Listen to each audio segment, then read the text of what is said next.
Beobachten wir heute mal die Geschicklichkeit von Holger dem Schreiner. Während seine rechte Hand ein Brett sägt, schreibt die linke eine Rechnung. Gleichzeitig öffnet sein Fuß die seitliche Schiebetür seines Citroën Jumpy.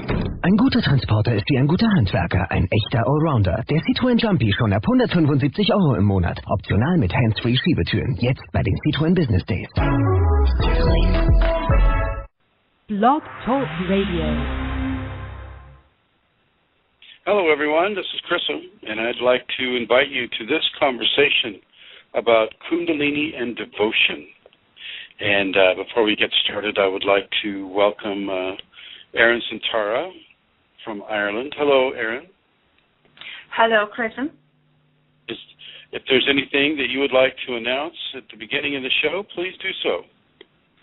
Well, thank you. I would like to announce about the Kundalini Awakening Retreat that will be held in Santa Rosa. This is going to be held on Saturday, April the 20th, and Sunday, April the 21st, and it's going to be led by yourself, by Chrism. So some of you already know about this, and with only 6 weeks to go, we are now taking deposits. So if you would like to secure a place on the retreat, you can phone Eileen or you can write to me. Eileen's phone number is 239-246-5608, or you can write to me at kundalinimatters@gmail.com, and we can let you know how to forward the deposit. Again, the cost of the retreat is €200, and it is happening in Santa Rosa on April the 20th and April the 21st. So thank you. I think that's enough for now. Maybe I could again give out the details later towards the end of the show, Chrism. Okay, all right. Thank you, Erin. I would want to put in that'll be April the 20th and the 21st, 2013, for those of you listening in the archives. And I would like to thank all of you who are listening in the archives. In the future, from the time that this is now being broadcast, you're going to hear a phone ringing in the background. Please, no worries. It's another phone line that we have here. So I would like to let the listeners know that there are other areas where you can receive some of this Kundalini information. And one of those websites is called KundaliniAwakeningSeminars.com. Another website is KundaliniAwakeningSystems1.com, and that's the numeral 1.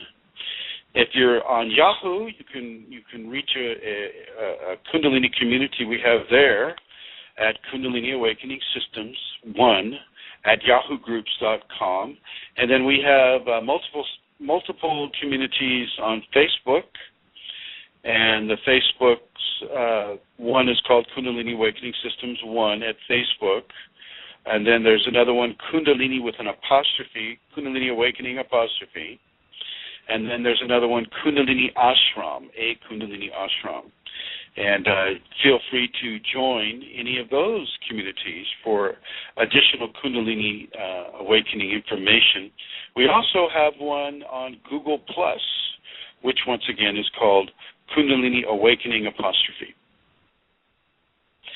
So today's conversation is about Kundalini and devotion. This really is one of the most important of our conversations. Devotion is a huge level of importance within the Kundalini awakening. Devotion, as I am describing it to you within a Kundalini context, is about giving yourself in love to the Kundalini. And this includes, a loving form of worship, a loving form of surrender, a loving form of unity with the divine that is awakening within you by virtue of the Kundalini. Devotion is one of the most beautiful and enjoyable and vibrant aspects of a Kundalini awakening experience.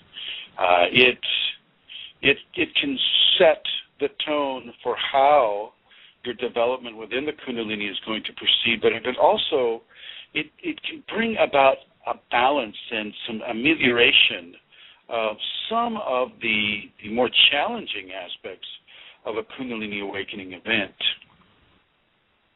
Devotion, as I'm describing it here, is a way of giving yourself into the Kundalini without any resistance. Without any resistance, you agree to become at one with this amazingly powerful force within you. And that force will respond to the gift of yourself into it. And some of this is really beyond words. One of the equations is the two that become one and the one that becomes two. Well, when you go into serene devotion with the Kundalini, you become one with that divine aspect of yourself, but also of God. Kundalini and the divine are intricately connected. This is where words start to fail. You become at one with the level of oneness that your human mind and brain can conceptualize. And even that is severely expanded within a Kundalini awakening event, such as a spinal sweep or, some of these areas. When you have a spinal sweep and you are at one with all creation, well, it literally means that. And to some degree, you can feel that connectivity to every leaf or twig or animal or creation that has been given. And so, but all of this within the limited resources of the human ability to find reference points for. There's far more creation than our brains and our personalities can recognize as being something that you can find reference for. Devotion allows for this oneness to be given. Devotion allows for a reception of Kundalini without resistance. Devotion is a form of exalted love for the Kundalini and the many vectors from where the Kundalini will come to you in your life. For those of you who are, in the populations and, you may have a family, a job, a career, friends, and you just happen to have the Kundalini as well.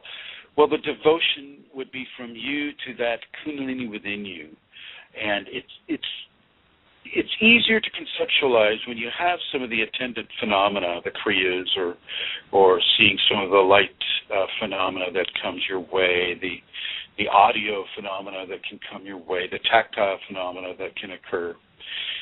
You can attribute that to the Kundalini, and you always go for that. You never, ever listen to a discarnate entity saying, "Oh, I am your Kundalini, you shall pray to me." You just kind of look at that and then just ignore it. Change that channel. Kundalini won't necessarily come through the offices of a discarnate entity. However, it can come through the offices of a teacher.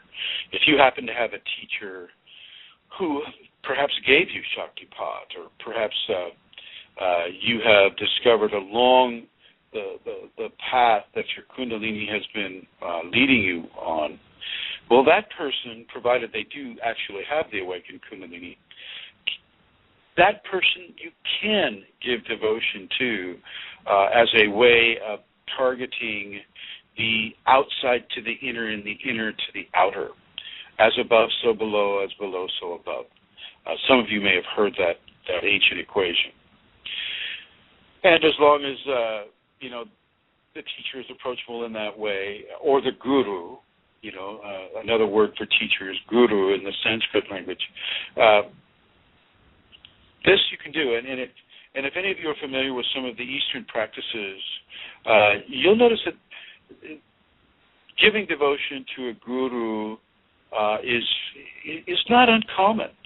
Touching the foot of a guru is not uncommon, and it is a way of showing respect to the Kundalini or to the divine essence that is actively flowing through that teacher into the person who's touching the feet or who is sitting at the feet of the guru. This is not considered a weakness or a capitulation or anything that the West, in an ego presumption might associate with this activity. Devotion to a teacher is the equivalent of devotion to the Kundalini, and in many ways, it's helpful to do it this way because you have a human form reception of Kundalini. So the Kundalini is flowing from them into you. Your Kundalini is flowing to them from you. And so there's a definite interbraiding of communication that occurs. Far more so than you would, say, praying to a statue or giving your devotion to a statue or giving your devotion to something that would be considered of an inanimate quality. Although, when you look at the world through Kundalini eyes, you see everything is animate. Everything has a level of consciousness. So giving your devotion to a teacher is appropriate. Just, pick your teacher wisely or allow the Kundalini to pick your teacher for you, which is really, within a Kundalini context, is what happens for the most part with people, is their Kundalini will guide them to a teacher. And then it will be up to their ego up to the student's ego to either be severely retrained or becomes severely expressive. And typically, if the ego becomes severely expressive, the devotion is negated and discontinued, and that student and teacher will probably part ways. If the person is willing to control their ego and work towards creating a scenario where the ego is no longer calling the shots in the person's life, well, then that student and teacher will probably continue and flourish, and various levels of experience within the Kundalini will perpetuate themselves through that communication. So you can give devotion to a teacher, a human living teacher. Giving devotion to a dead teacher is also possible. You'll have plenty of people in the Eastern context who are praying to teachers who have died.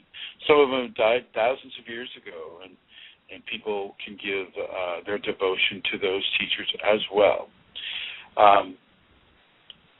I've found that the living teachers tend to have a little more of an energetic push than the dead teachers, but the dead teachers can also visit a person, in the as a vision. Plenty of Kundalini people are visited by Jesus or Ramakrishna or Vivekananda or any of the various Hindu-based teachers that have come. And so, it's quite possible for a person to be visited by the deity or the teacher that is most appropriate to them. So you can give devotion in that way. Most of the time with the Kundalini, because it is such a tactile experience, whenever you feel that energetic load in the spine, or often the Kundalini energy will collect in a certain area, energizing that area for a time. From that tactile point, you can begin to give your devotion into that tactile point. So let's just say that the energy starts to collect at the throat. Well, then you give devotion to the Kundalini, thank it for being at the throat, and have that elevated gratitude and devotion for the Kundalini as it works that area of your body for its infusion and transformation of your body, your whole body. With devotion inside of a Kundalini context, you'll often find yourself brought to your knees in prayer or in worship. And this can happen to you while you're just alone in the house, alone in wherever you're practicing or recognizing the Kundalini. And I will suggest, as a general practice, that you become devotional and that you do not be afraid to prostrate yourself to the Kundalini, and whatever symbol works for you. As I mentioned before, a picture of your teacher or a picture of a deity that you like to follow, Jesus or Buddha or Ganapati, or any of the many symbols that recognize Kundalini or that are symbolic of Kundalini. You could even use the colors. You can use a color red or blue, or red and white, or blue and white. Can be used as a way of recognition of Kundalini within a devotional context. You could even use eagles or serpents or wolves or any of the top of apex predators, top of the food chain predators are often represented by the Kundalini as a way of communicating to the person having the Kundalini that this is the top of the evolutionary pattern for the human being. Having Kundalini is that area. So as you find yourself at your house or wherever you are, and you feel this compulsion to put your hands in the prayer position and to fall on your knees and bring your forehead to the ground and really begin to say words that, such as, I love you, Kundalini, I give myself to you, Kundalini, I give my control of my life over to you, Kundalini. As you do this, you begin to merge in a loving way with that force that is expressing within you and outside of you at the same time. And as a way of example of that equation, within and without, I'm going to suggest that the Kundalini and its energetic radiance that flows from the seventh chakra and forms this huge circle of intense energy around the person, and then spreading for an enormous level of distance from that person. That would be considered the outside aspect of the Kundalini as it expresses from the inside to the outside. You, from a devotional platform, can have that devotional love for that radiance that you can actually see outside of yourself. It's all connected. It's all one, but your bicameral brain may want to make that separation for a devotional attitude to be experienced and understood. So consider this. If you're working with a teacher, then the teacher may give you certain instructions. If they know what they're doing with regards to teaching Kundalini, they may give you certain instructions along a devotional standpoint. Instructions that, from their understanding of your process at the time that you're having that process and the level of opening that you have experienced, which indicates that this teacher will know somewhat of your history with the Kundalini, that teacher can give you instruction within certain ways of devotion towards the Kundalini. And in many ways, this starts out as surrender patterns or surrender exercises. And as you learn to surrender your ego control, once you surrender that ego control, well, you can bring in that devotional expression. You know, one of the main blockages of devotion is from the ego itself. What will people think of me if they know that I'm giving devotion to this teacher or to this statue or to these colors? I mean, what are people going to think of me? And that unleashes a whole torrent of ridicule, possible ridicule or invalidation, and and it just kind of leads to a downward spiral. And so you really want to bring your ego in check. It doesn't matter what people think of you, because nobody's going to be seeing you do this. So that's an irrational fear that is put upon the person from the ego in order for the ego to maintain a level of control over the person's life and the development within the Kundalini. And so you must initiate your control over the ego and begin to do the devotion. As you do more devotion, then the ego control is less and less and less and less and less until there isn't any real ego control within the devotional aspect of a person's life. So as you fall on your knees or you prostrate yourself on the ground and you begin to say your prayers of devotion to the Kundalini, if you have a Kundalini mantra that maybe a teacher has given you or the Kundalini itself has given you, you say that mantra over and over and over and over and over. And you'll often be given instruction to do things that you wouldn't normally do. You may be asked to assume certain positions that you wouldn't normally find yourself in. Many of them are ancient devotional positions, such as one of the positions of devotion is if you're on your hands and your knees, and then instead of being on your hands, you bring yourself down to your forearms with your head kind of looking forward or up, and you're with an arch in the small of your back, and then your knees a little wider than the shoulder length apart, with your feet in an arched position. So it's not, if any of you have taken any of the Japanese martial arts, they'll have you with your feet flat against the ground. Well, with this, your toes are touching the ground, and so your feet are not flat against the ground. Your toes have the arch. And from there, you're either looking at a picture, or you're looking at a statue, or you're looking at colors.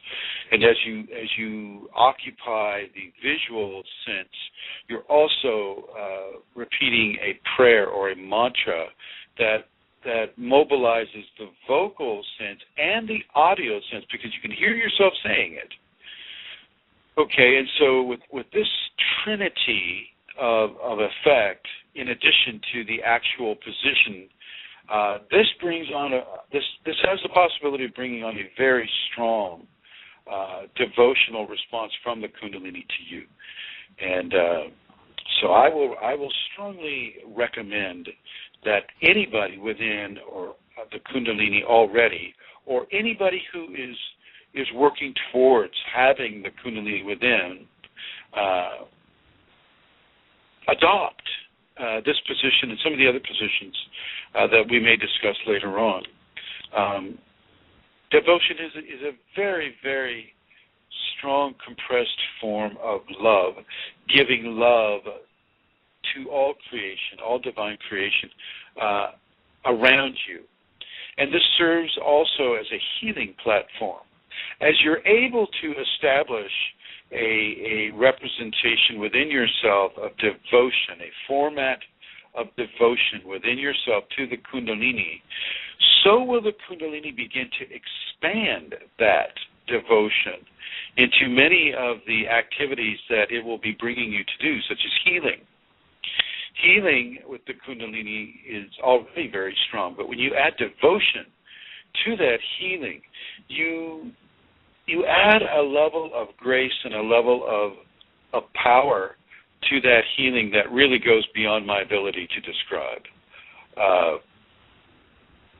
I just can't really.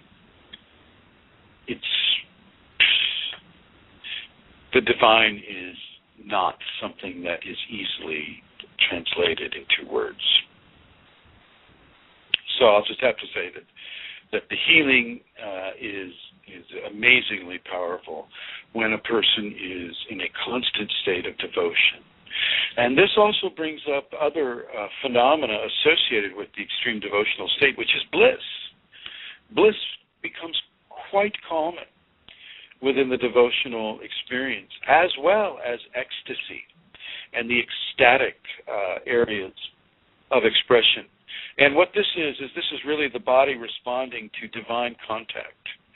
And if any of you who have had, those of you who have had bliss know what I'm talking about. It takes you. It just takes you completely, takes control of you, and not in a bad way. It's not like you're dancing around like a chicken, but it wouldn't matter if you were. Kundalini, when it takes you within the idea of bliss or ecstasy, is once again.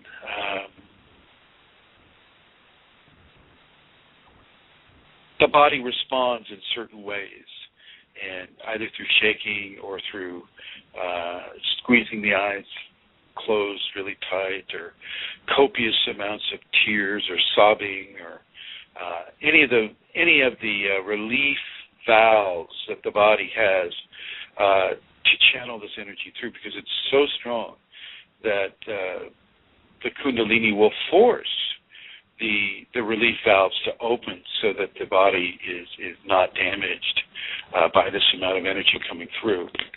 And it's not hurtful at all. It feels really, really good, but you can only have it at the beginning. You can only have bliss or ecstasy for a certain short amount of time.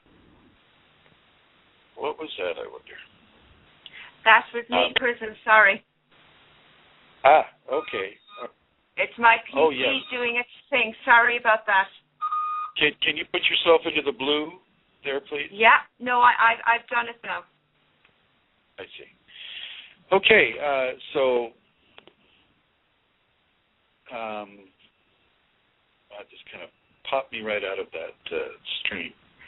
Sorry, you were speaking about bliss and what it's like and how indescribable it is, actually. Thanks. There are no words.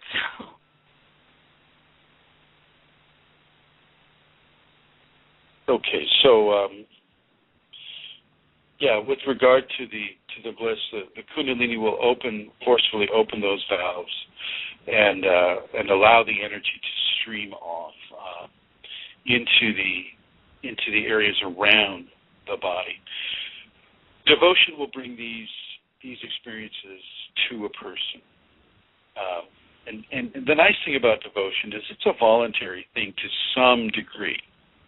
It's a voluntary thing to some degree. It's involuntary in other ways. Once you're exposed to devotion, then it's something that you don't want to forsake. It's something that you don't want to just, forget about because, if it's inconvenient or things like that. Now, I understand that if you have a teacher saying, okay, student, I want you to go into that devotional position, and I want you to, do your devotions with your mantra for, say 40 minutes or an hour or something like that. And if it becomes work like that, then I can see where you might want to create some distance between yourself, at least on an ego level. The ego will go, oh, my God, this is work. I don't want to do this. And from that level, you can develop, some qualities of resistance to the devotion. But if you're really getting into the devotion and not resisting it and really getting into it, you'll never want to stop. You'll never want to stop with it at all. As you are practicing, I do a form of work with people that take them into various zones within the Kundalini, and if you're doing that kind of work, devotion is pretty much a constant quality of expressed and received love, and the devotion as a carrier wave of love focused at a specific concept. In our concept in this conversation is the Kundalini. I would like to give you the call-in numbers if you'd like to call in for those who are listening live. I think I will be keeping the 3 o'clock time period as it works well. It's part of that whole Kundalini sacred mathematics that maybe we can do another show on. So 3 o'clock in the afternoon at the Pacific Standard Time is the time that I think I will be keeping, unless other things, jump out or, for some reason I'm unable to be by myself during the 3 o'clock time. That call-in number for our program is, and I guess this is an area code. It's in parameters here. So area code 347-934-0026. That's area code 347-934-0026. So if any of you have a question or a comment and would like to call in, then I would like to invite you to do so.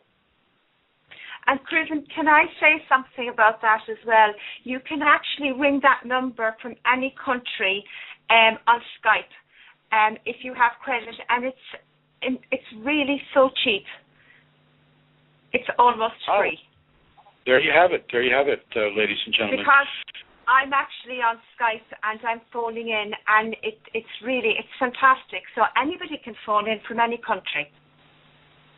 There you have it, folks. So I want you to feel free. Now, I've given you the new time period that we'll be broadcasting the show, and so if you have Kundalini now, and you are in a perplexed or confused state of mind with regards to having it, or you just want more because you're exploring the idea of awakening the Kundalini, well then call in that number, and here's the number again. It's 347-934-0026.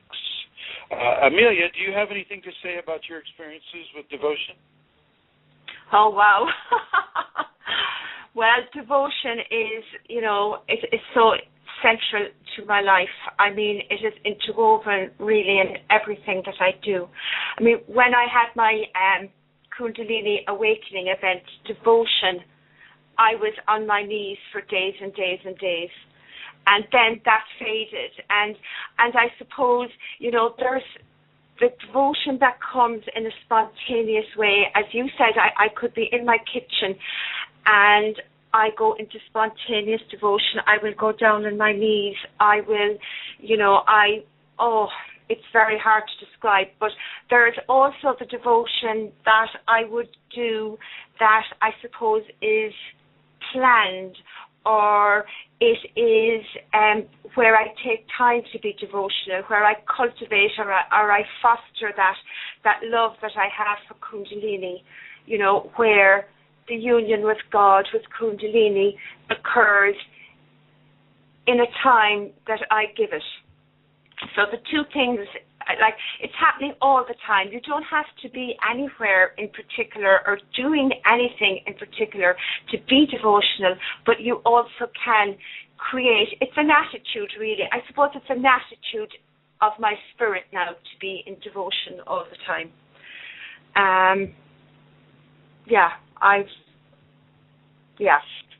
That attitude. Thank you. That's a very appropriate, an excellent explanation of how it's working for you. And I think, and really, you're absolutely correct. It is an attitude that becomes you in a way, just as the Kundalini is a path that walks the person walking the path, so does the attitude of devotion begin to express through the person all the time, as Santara suggested. So when you do have that communication with your Kundalini from a devotional state, your radiance is magnified tremendously. And I hate to give you physical dimensions, but they're quite large. You begin to attract more creation to your Kundalini equation. You begin to attract more phenomena, more explicit physical response, more response from other people, from animals, insects, fish, more response from the etheric regions of the astral. The radiance is like a level of light that isn't so common in expression on this world, and so it attracts a lot of interest.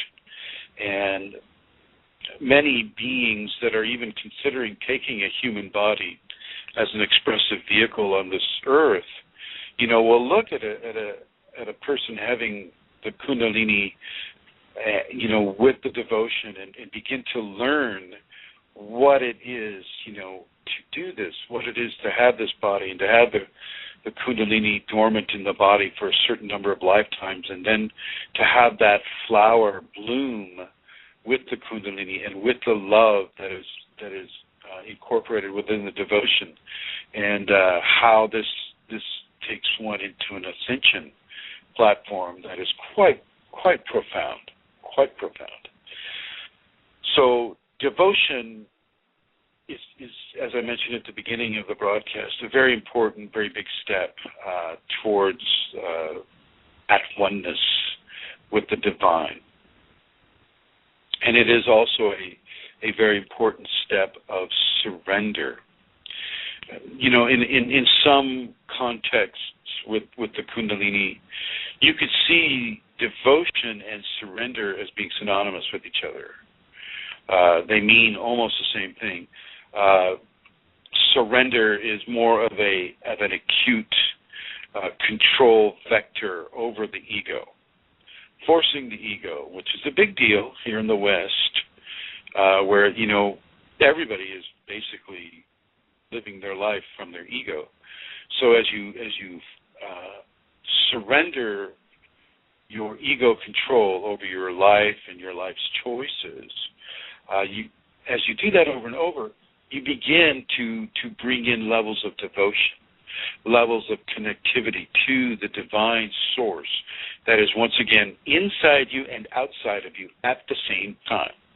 You might just imagine a horseshoe or a U, an upside down U, where the base of your spine coming out the top of your head, arcing over. In front of you is this energetic symbol of the outside qualities of the Kundalini as well, even within an energetic state, almost like lightning. When I was younger and I was experiencing a Kundalini phenomena when I was a child, I would see huge balls of lightning occur, maybe 3-4 feet in front of me. It was amazing to see, but my mother just could not handle it. It's like she didn't know what to say. You got to feel sorry for her with that. It's like what did my strange child experience this time? So yeah, with the devotion, you really give a level of expression and feeling and love into your Kundalini equation that will displace the levels of fear and uncertainty that you may have experienced up to that point. Love displaces fear. Love displaces uncertainty. Because the love and the devotion is so clear and so certain and so centered that fear, which is a quality of the ego, is not allowed to intervene after you reach a certain level of devotion. Now, as you're reaching those levels, yes, you may, you'll have this push and pull effect with your ego. Your ego will want to control, and if you don't let it control, well, then all of a sudden this becomes boring, or all of a sudden this is just like, oh, this isn't real, and all the different excuses will come up against doing the devotion. Oh, this teacher, he just wants you to pray at his feet, or this statue, well, that's just religion, and many different excuses will come to the fore of the person who is in resistance to releasing the ego from its dominant position within the decision-making process of the person.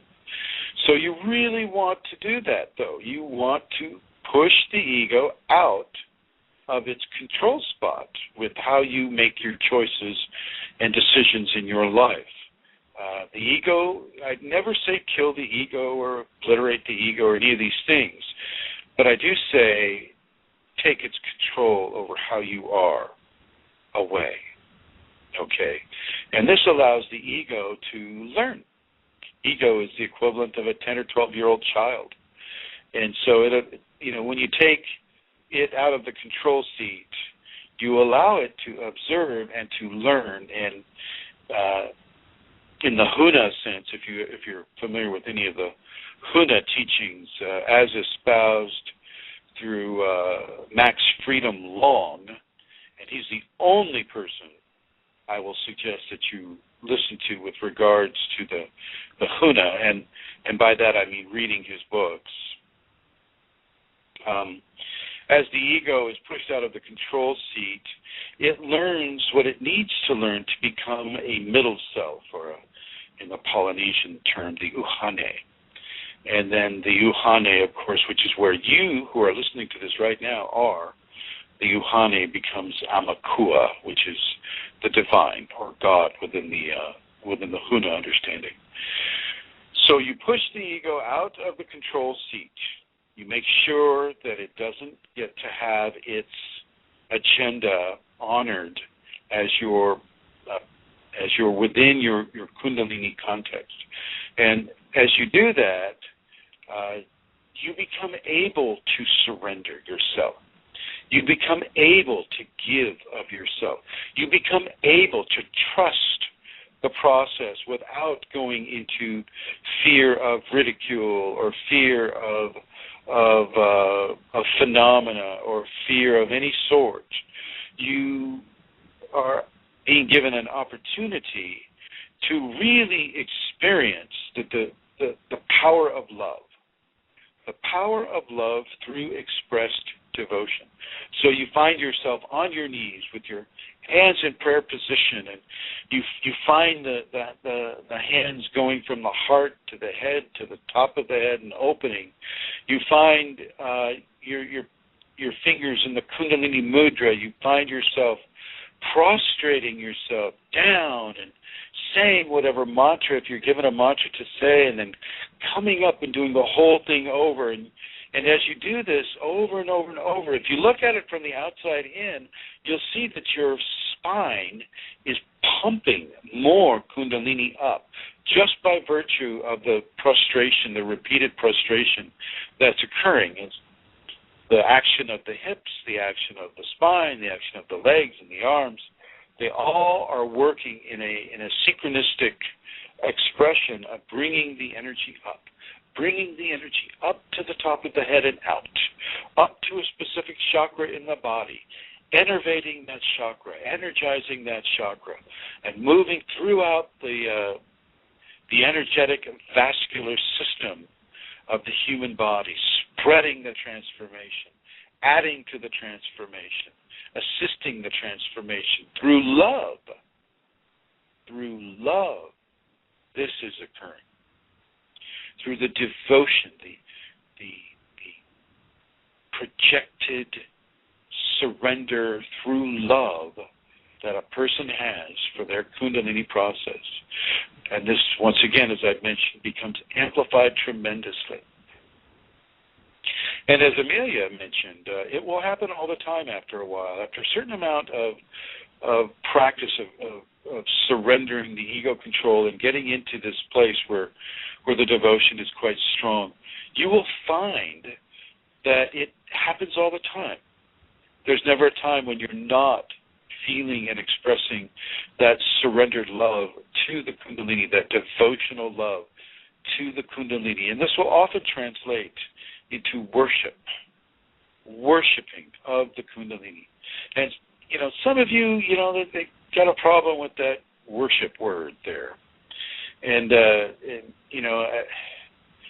it's not the same as what you would see in a church or at a temple or anything like that. This is something that is coming from within you, from the base of your spine, out the top of your head. And this is the direction that the worship is being given to. It's being given to the divine, yes, but the divine as an extension of itself through you. The divine as an extension of itself through you. And so in a way, it is divinity worshiping divinity. And remember, I am talking within the Kundalini context. To those that have awakening Kundalini, or those who are approaching having their Kundalini activated through whatever means. Okay. Now, as we get into the idea of different means of activating the Kundalini, one way that happens, fairly commonly in the West is through the use of entheogens, or through the use of naturally occurring herbs or life forms that are already here on this planet, like mushrooms, certain types of mushrooms, Amanita muscaria, or any of the other mushrooms that crush blue, psilocybic mushrooms. These have the possibility of initiating Kundalini. I don't recommend it. It can be quite painful and quite debilitating, confusing, and fearful.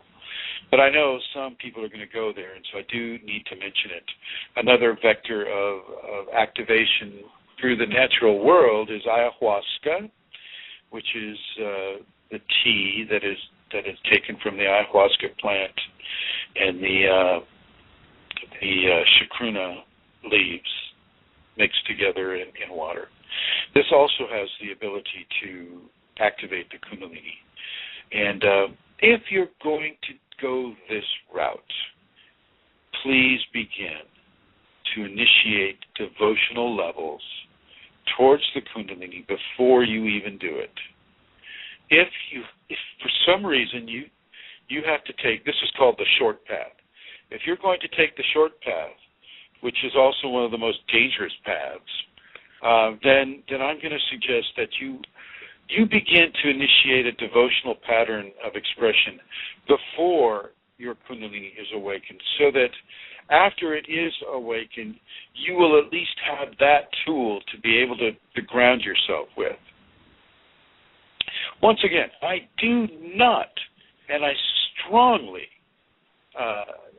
do not recommend you take the short path. Already, just practicing the safeties. You don't need chemicals. You don't need different chemicals, to bond to your neurotransmitter or receptors in your brain in order to reach an alpha state, in order to be conducive to Kundalini awakening. You can just do the practices. Sometimes going fast, can be injurious to a person. So I will never suggest that a person do that. It's not to say that I'm against it. Heck, I've done both of those methods myself. And And the first time I did one of the methods, and I won't say which, I didn't have the Kundalini activated yet, and everything went fine. So, and it didn't activate me either. I didn't even know to look for that. I was just using these things recreationally. The ayahuasca, on the other hand, I did have the Kundalini, so I did have a very strong understanding of what I was looking for within the tea. So you need to understand that the short path can be very damaging, but your devotion can save you. Your devotion can save you. Now, they do have medical terms for people that are overly devotional. Yes, that is a condition. And I think we covered it a little bit last week with the OCD. It's like, this person's becoming too spiritual. They're developing too great of a relationship with their idea of the divine than the medical community is comfortable with. And I'm just going to say, don't do it in front of them. Don't do it in front of people who don't understand what it is you're doing. Don't practice devotion in front of others if you can help it.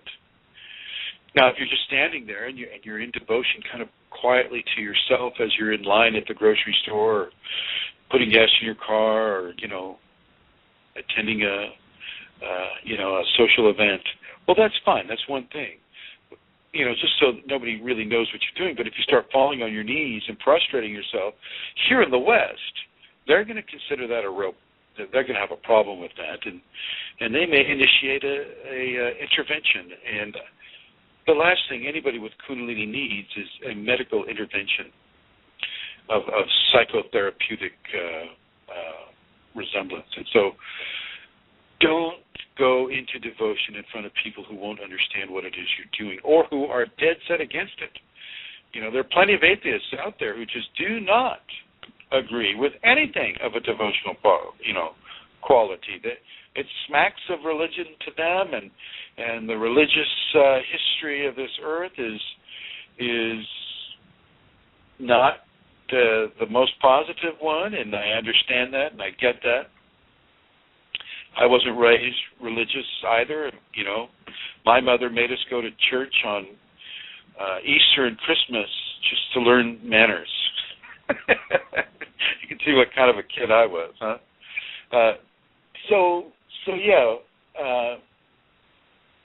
Try not to be devotional in front of other people who don't understand. I will suggest that you go to a private place. Create a private space in your home. Use your car in some ways as a private space, but don't be devotional while you're driving. As I mentioned with bliss will often close your eyes. Ecstasy will close your eyes. And closing your eyes while you're driving 65 miles an hour down a freeway, not a good plan. Not a good plan. So don't do it while you're driving. If you feel the urge to go into devotion while you are driving, pull over somewhere, stay in the car, and go into devotion. But try to do it in a way that doesn't cause alarm to other people. And once again, the Kundalini will bring this on too. But once again, as I've discussed in other programs, Kundalini is smart. It's a smart, intelligent, conscious force. And so it knows you're driving. It knows you're driving. And so, it probably won't bring that on, but I remember one experience where I was, I think I was reading Gopi Krishna's book. It was early on in my experience, and I was experimenting with asking the Kundalini to bring the sacred feminine up in her extreme cold state. And of course I was driving down Highway 12 at about 55 miles an hour, and in a car that didn't belong to me. It was a company car. And, the Kundalini started, the sacred feminine coming up. I couldn't believe I was feeling cold to the point of molten cold beginning to rise up the front channels of my body. And wow, that scared me. That scared me. I pulled that car over and I asked the Kundalini, maybe this wasn't the best time for me to be doing that. And it turned it down. You could actually feel the intense, gosh, that goes beyond words, that level. It's like, below liquid nitrogen, I can only imagine. And you could actually feel that temperature recede and a normal temperature replace it. And so, doing any of this work while you're driving is very important. You need to have there's a time and a place, and behind the wheel is not the time or the place. Okay. Now I drive. I drive a lot, and so I'm behind the wheel quite a bit. And I have Kundalini, and I have it all the time, and I have it in the devotional state. And so what will happen is I'll just pull over at a rest stop or a place where I feel the vehicle and myself will be safe from being bothered by people. And then I can go into devotion. Then I can have the bliss and the ecstasy and take the time to properly recover from it. And then, drive, turn the key in the ignition and continue my drive. But that I've had this for over 23 years, and I've had practice with doing that. Not everybody does. Okay. Sometimes devotion will bring about qualities of extreme emotional response to your daily life. All of a sudden you might be in tears, or all of a sudden somebody will say something to you, and it may be just a casual thing that they're saying to you, but it will affect you in a deep, deep, deep way, and it will change your mood for a matter of hours. You won't be able to let go of it. You'll just be chewing on it. And within this context, I'm going to suggest that forgiveness and devotion be practiced equally if you're around other people. They don't know what they're saying. They just don't know what they're saying. And in many cases, they don't know that they're saying it to a Kundalini awakened person. Okay, this Kundalini awakening person has senses that are extremely fine, extremely expanded, and in some, certainly within the beginning context of an awakening, the nerves are somewhat raw. So you have to be careful about your emotional body and how you receive information or stimulus from those around you who are not Kundalini activated or awakening. And one of the best things you can do is if you're in a social context and somebody says something that may press a few buttons on you, just forgive it immediately. Forgive it immediately. And let that forgiveness be your focal point for a time. Very important. This way you don't lose friends. This way you just have to understand that, one, you're having Kundalini, and two, forgiveness is a vector of decompression for the emotional body. And as you may experience somebody saying this or that, or you see somebody doing this or that, you immediately forgive them and go right back into your devotion. Go right back into your devotion. As Santara mentioned earlier, devotion is with you all the time for a while. And this is so. This is true. You recognize and see and hear and touch love in its many, many, many different facets of the jewel that love is. And with the Kundalini, you just have access to a lot more of those facets in that jewel than a person who doesn't have the Kundalini awake. So as you experience those, yeah.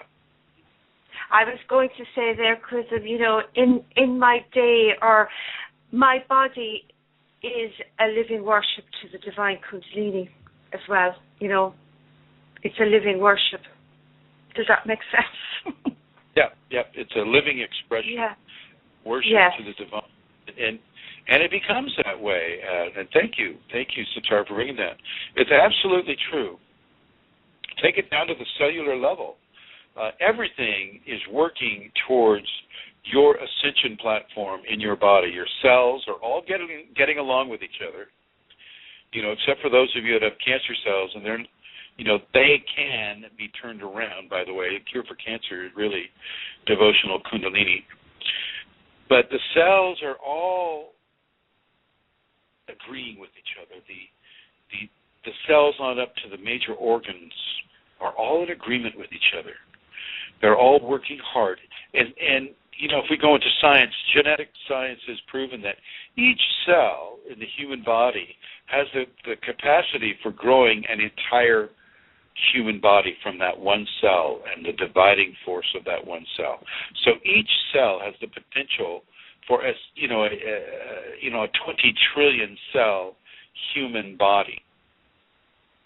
And yet they agree that, I'm a skin cell, so I'm going to be here. I'm going to make the skin work as best I can, and I'm going to get along with all the other skin cells and the hair cells and the follicle cells and the bloodstream, the whole bit. Everybody is in agreement. Everybody is working to keep your body healthy and alive and to have the Kundalini flow through it. Kundalini is the connective force, energetic force, and love is a part of that Kundalini connective force that holds your body together. Love is the glue. Okay. Love is that powerful force. And when you're giving your devotion to the Kundalini, you're acknowledging that force, and you're going into that flow, into a harmonic flow of love with the Kundalini, with the divine, all the time. And your body becomes, as Santara suggested, a constant worship in progress. A constant worship in progress. And I want you to consider this. Consider this as a real potential for you, for those of you that have the Kundalini and those of you that are looking to have the Kundalini. Bring devotion into a very, very positive, validated practice by yourself. Okay? Don't be fooled by your ego saying, it's just too embarrassing, or, I already have the Kundalini, I don't need that, right? Because your Kundalini can just stop at a certain level, and that's all you get.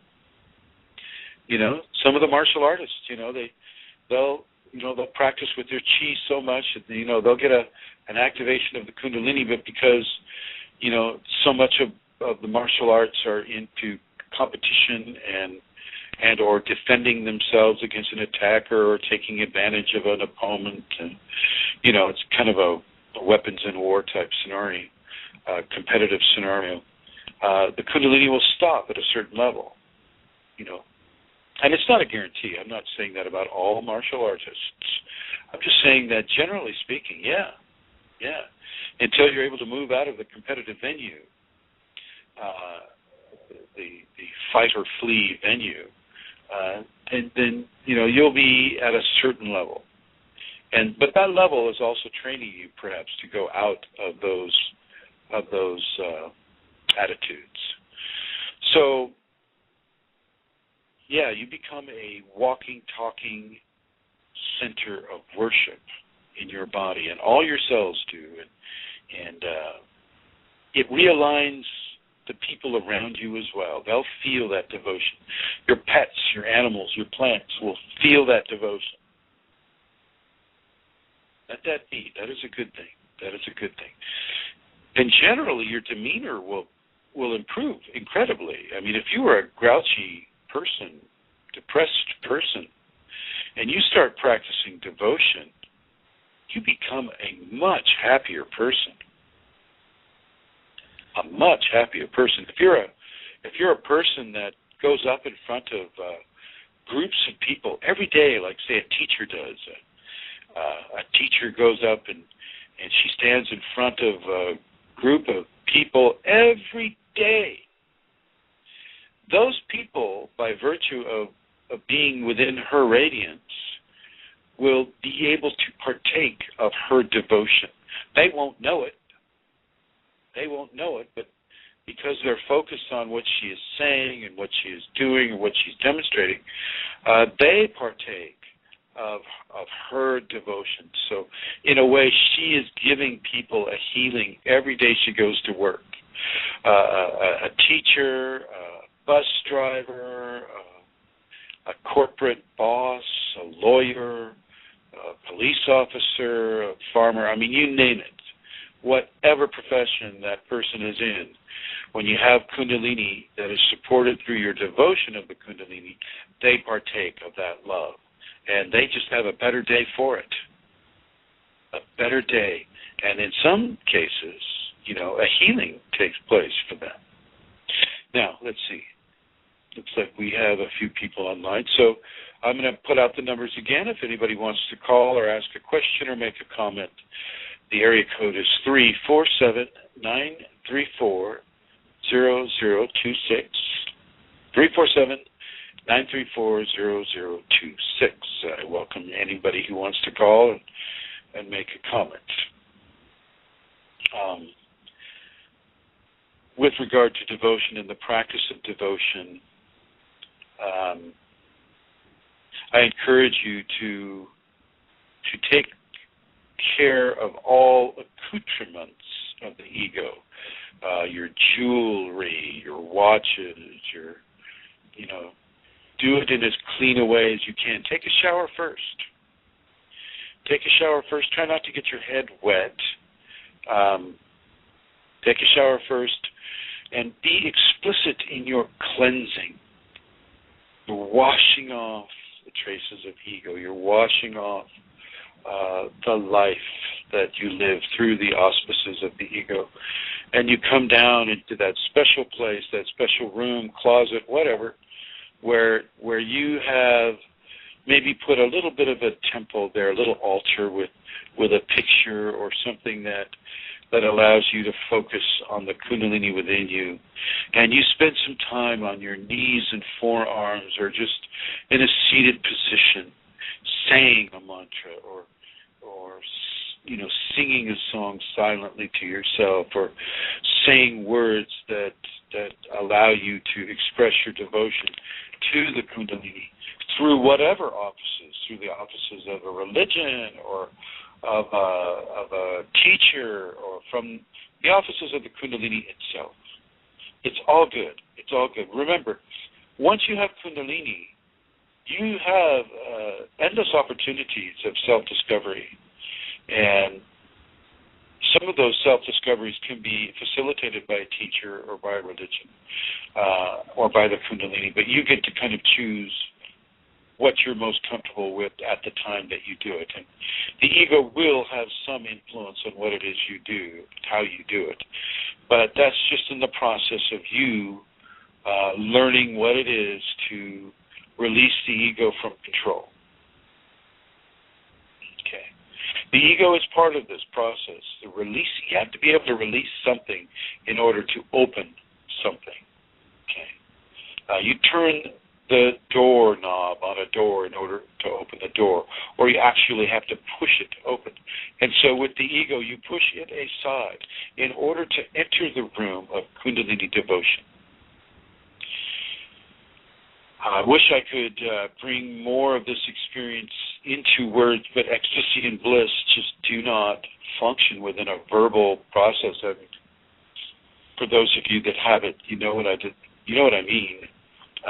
For those of you that don't, I hope you do. I hope you do get to have this. I didn't do this at the beginning of the program, and so I would like to do it right now. I would like to thank the O'Connor family for arranging for this Blog Talk radio station to exist.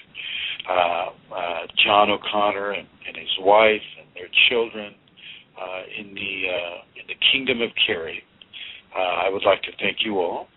I would like to thank Eileen Laurel for her help and assistance in the many different ways we try to get the Kundalini awakening information out into the masses. So thank you, Eileen.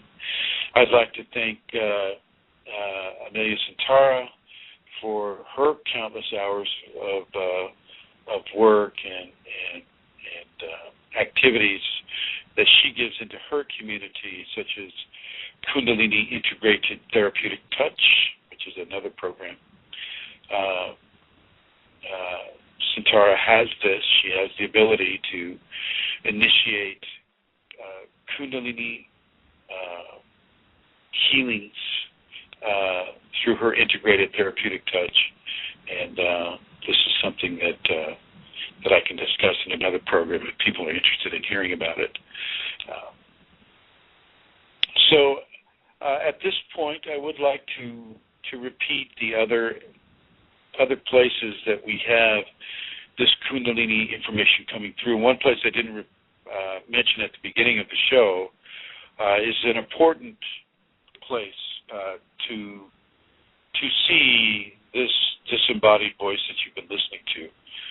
If you go to Chrism and then 0 and then Kundalini, it should look on your search browser like Chrism O Kundalini on YouTube. And I have about 223 videos there, and I suggest you watch all of them. One a day, I really just kind of look at it and begin to learn about this potential within you. Kundalini is the strongest energetic form that a human being can have while still having a body. It's very, very, very strong. Okay. And it doesn't have to hurt you. I know the expectation is there. I know if you go on the web and you look at Kundalini syndrome or Kundalini dangers or something like that, you're going to come up with all kinds of different really terrible stories that exist with regards to the Kundalini, but it does not have to be that way. If you take fear out of the equation, things go much smoother. And yes, this is easy to hear. Easy to talk about, easy to discuss within a protected, ego-encased environment. But when it happens to you, that's a different deal. Having is very different than wanting or just talking about. Having, when you start to feel the pressure at the base of your spine and you feel your organs begin to expand and you feel energy shooting up your spine, out the top of your head, you feel your eyes roll up as if they want to roll into the back of your head, your tongue goes up behind the upper front teeth, your fingers go into automatic mudras, you start assuming different positions that you've never heard of before, didn't know they were yoga, but you all of a sudden discover they're yoga. Well, all of that adds up to a very different experience than what you're used to having. And fear is easy to develop within that understanding. So take the fear out. Educate yourself. If you're even listening to this radio broadcast, you understand. There's something in you that is calling you into this information. It's not common information. So something in you is triggering and if you've made it this far, listening to my voice this far, something is definitely working within you for you to have this information. And not just to store it away, but to act on it in some way. So this may be your time to really look into a Kundalini awakening. And if that is something that you're interested in doing, then I'm going to suggest that you come to the retreat in Santa Rosa on April 20th and 21st and talk to Amelia Santara at kundalinimatters@gmail.com or Eileen Laurel at ELORO55 and talk to those two lovely ladies and begin to arrange for yourself to come into this area.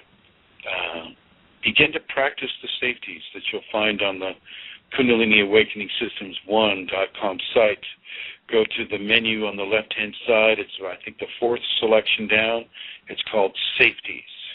Begin to practice those every day, and you'll find elements of devotion in those protocols. Practice that devotion.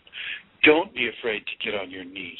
Don't be afraid to initiate a worshipful, loving, prayerful relationship with your Kundalini, even before it begins to express itself. Don't be afraid to do this. Let this occur. This is a natural part of who you are. Kundalini is dormant in the tailbones of every single person on this world. Your body is wired to have it.